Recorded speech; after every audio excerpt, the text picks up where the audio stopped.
പാറ്റേണിലേക്ക് different ആയിട്ടുള്ള പ്രിന്റുകളൊക്കെ വരുന്ന രീതിയിലേക്കൊക്കെ കൊണ്ടിട്ടുണ്ട്. ഇന്നത്തേന്ന് പറഞ്ഞിട്ടുണ്ടെങ്കിൽ സാധാരണ നമ്മൾ എപ്പോഴും ചെയ്യുമ്പോൾ കുറച്ച് കട്ടിയുള്ള കോട്ടൺ ഫാബ്രിക്കാണ്. ഇത് വന്നേക്കുന്ന സോഫ്റ്റ് കോട്ടൺ ഫാബ്രിക്കിനകത്തേക്കാണ്. 2 കളർ കോമ്പിനേഷൻ ആട്ടോ. ഇത് വന്നേക്കുന്നത് നമ്മുടെ ഒരു റെഡിഷ് മെറൂൺ ഷെയ്ഡുണ്ട്, ഇതിൻ്റെ തന്നെ ബ്ലാക്ക് ഷെയ്ഡിലേക്കും വരുന്നുണ്ട്. ദുപ്പട്ട രണ്ടിൻ്റെ സെയിം ആയിട്ട് തന്നെ വരുന്നത്. ബ്ലാക്കിലേക്ക് ഒരു ബ്രിക്കും ഒരു ബ്ലാക്കും കൂടെ സിക്സാക്ക് ആയിട്ടൊക്കെ വരുന്ന കൈൻഡ് ഓഫ് ഒരു പ്രിന്റുകൾ. ഈ യോക്കിലേക്കായിട്ടൊരു ബ്ലോക്ക് പ്രിന്റ് ചെയ്ത് വന്നേക്കുന്ന ഒരു അജരക്കിൻ്റെ കൈൻഡ് ഓഫ് ഒരു പാച്ച് അറ്റാച്ച് ചെയ്തിട്ടുണ്ട്. അതിനകത്തേക്ക് ചെറുതായിട്ടൊരു ബീഡ്സിൻ്റെ ഒരു ഹാൻഡ് വർക്കാണ് വരുന്നത് കേട്ടോ. സ്ലീവിൻ്റെ എൻ പോർഷനിലേക്കും അതുപോലെ തന്നെ ബോട്ടത്തിൻ്റെ ഹെം ലൈനിലേക്കും ചെറുതായിട്ടൊരു പാച്ച് അറ്റാച്ച് ചെയ്തിട്ടുണ്ട്. ഏറ്റവും ബഡ്ജറ്റ് ഫ്രണ്ട്ലി ആയിട്ട് 1250 റേറ്റിലേക്കാണ് നമ്മളിത് കൊണ്ടുവന്നേക്കുന്നത്. സ്ലിറ്റഡ് പാറ്റേണിലേക്കാണ്, ലൈനിങ് യൂസ് ചെയ്തിട്ടില്ല. സൈസ് ചൂസ് ചെയ്യുമ്പോൾ നിങ്ങളൊരു സൈസ് വലുതെടുക്കുക. കാരണം ഫ്ലോറൻസിൻ്റെ മെഷർമെൻറ്റ് ഫോളോ ചെയ്യുന്നവരാണെങ്കിൽ സാധാരണ നമ്മൾ ഇതിനെക്കാട്ടിലും ഒരു സൈസ് വലുതെടുക്കുക കേട്ടോ. ഇത് വന്നിരിക്കുന്നത് ഫസ്റ്റ് ഷെയ്ഡ് എന്ന് പറഞ്ഞാൽ റെഡിഷ് മെറൂൺ. നമുക്ക് ബ്ലാക്കും കൂടി ഇട്ട് കാണാം. നെക്സ്റ്റ് വന്നിരിക്കുന്നത് ബ്ലാക്ക് ആട്ടോ. അപ്പോൾ ബ്ലാക്കിൻ്റെ വന്നപ്പോൾ ദുപ്പട്ടയും ബ്ലാക്ക് തന്നെയാണ്.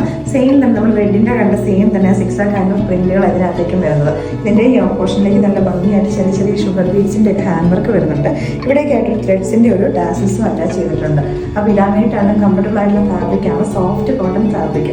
അപ്പോൾ ഈ 2 ഇതിനകത്ത് ഏതെങ്കിലും ഒന്ന് ഇഷ്ടപ്പെട്ടിട്ടുണ്ടെങ്കിൽ നമ്മുടെ വെബ്സൈറ്റ് വഴിയോ നമ്മുടെ വാട്സാപ്പിൽ നിങ്ങൾക്ക് ഓർഡേഴ്സ് പ്ലേസ് ചെയ്യാവുന്നതാണ്. സൈസ് എടുക്കുമ്പോൾ ഒരു സൈസ് വലുതെടുക്കുക കേട്ടോ.